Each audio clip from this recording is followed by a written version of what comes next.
Eh bien, bonjour à tous chers otaku, c'est Otanim, j'espère que vous allez bien, pour ma part ça va, et la vidéo d'aujourd'hui sera 5 histoires qu'on aurait aimé lire dans Fairy Tail. Et oui, la fin de Fairy Tail approche à grands pas, et c'est l'occasion d'évoquer ces quelques histoires mentionnées dans le manga, et dont on aurait aimé connaître les détails. Le passé de Makarov. Makarov a beau être un vieil homme, il est quand même très puissant. Il est toujours à l'affût d'une jolie fille, et il est presque capable de tenir tête à Kana quand il s'agit de vider un tonneau de bière. Et oui, le maître de la guilde est un sacré personnage, et il est aussi clair qu'il a vécu des sacrées aventures. Combien de fois Polizuka évoquait justement ce passé un peu tumultueux, où Makarov et sa team de fidèles compagnons défendaient l'honneur de Fairy Tail et partaient en mission aux quatre coins de Fior. Du coup, on aurait bien aimé avoir un petit aperçu de la jeunesse de Makarov, histoire de passer un peu plus de temps avec ce maître qui représente une figure paternelle pour tous les membres de sa guilde, et de voir comment lui-même a embrassé la philosophie de Fairy Tail. En plus, on aurait pu croiser les maîtres des autres guildes, Bob et Goldmine, ainsi que les mystérieux Rob à la fin si tragique. Numéro 2, comment Erza est devenue un mage de rang S.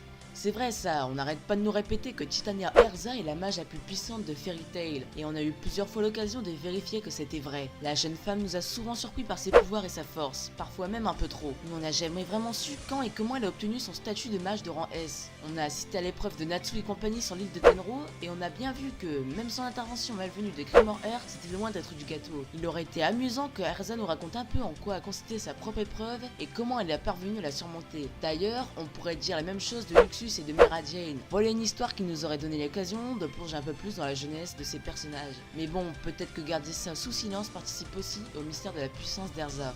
Numéro 3, qu'est-il arrivé à Iwan? Vous ne vous souvenez pas d'Iwan? C'est normal, ce méchant un peu pathétique n'a pas eu beaucoup l'occasion de briller dans Fairy Tail. Il s'agit bien sûr du fils de Makarov et du père de Luxus qui, après avoir été exilé de Fairy Tail, a fondé la guilde Raventail. Et pour le coup, on a pu constater lors du grand tournoi magique qu'Iwan était très loin d'être aussi sympa que Makarov et son petit-fils. Ce qui nous pousse à nous demander, mais qu'est-ce qui s'est passé pour qu'il devienne un type aussi sournois? On sait qu'il avait la sale tendance à mettre ses coéquipiers en danger, mais pour le reste, c'est un peu flou. En fait, le problème, c'est qu'on a du mal à imaginer que Makarov ait pu s'en tromper à ce point en élevant son fils. Et on aurait bien aimé en apprendre un peu plus sur Iwan, histoire qu'il ne passe pas seulement pour un méchant générique et mineur, alors même qu'il est intimement lié à l'histoire de Fairy Tail. Numéro 4, que s'est-il passé après la dissolution de Fairy Tail? S'il y a bien un épisode traumatisant dans le manga, c'est la dissolution de la guilde ordonnée par Makarov. Heureusement, le petit bond en avant d'un an opéré juste après nous a permis de retrouver Lucy, devenue journaliste pour le Sorcerer Magazine, et d'apprendre ce qui lui arrivait entre temps. Idem dans une moindre mesure pour Natsu.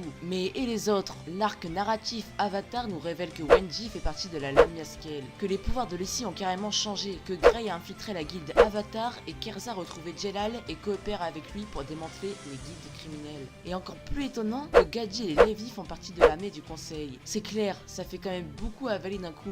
Résultat, il aurait été cool que Hiro Mishima donne un peu plus de détails sur ce qui est arrivé à tous nos héros pendant cette année où ils ont été séparés, et surtout comment ils ont vécu la dissolution de Fairy Tail. Numéro 5, Lucy va-t-elle retrouver Aquarius? Oui, c'est vrai, là il s'agit plutôt de faire un bond dans le futur. L'arc Tartaros a été particulièrement cruel pour nos héros, Natsu, Lucy et Grey. Ils ont chacun perdu une figure parentale, le premier et le dernier ayant vu le père mourir, et la seconde ayant dû sacrifier Aquarius. Car on oublie parfois que cette dernière a finalement servi de mère de substitution à notre héroïne. Alors la scène où elle disparaît s'avère effectivement très poignante, tout comme celle où l'esprit stellaire revient afin de raconter son histoire à Lucy et Brundage. Depuis, notre mage stellaire préféré s'est promis de retrouver la clé d'Aquarius et d'établir un nouveau contrat avec elle. Et c'est vrai qu'une partie de nous aurait aimé assister à ces retrouvailles et voir l'esprit péter encore un câble juste en souvenir du bon vieux temps. Et vous, quelle autre histoire auriez-vous aimé lire? Dites-le moi dans les commentaires, c'était Otanim, ciao!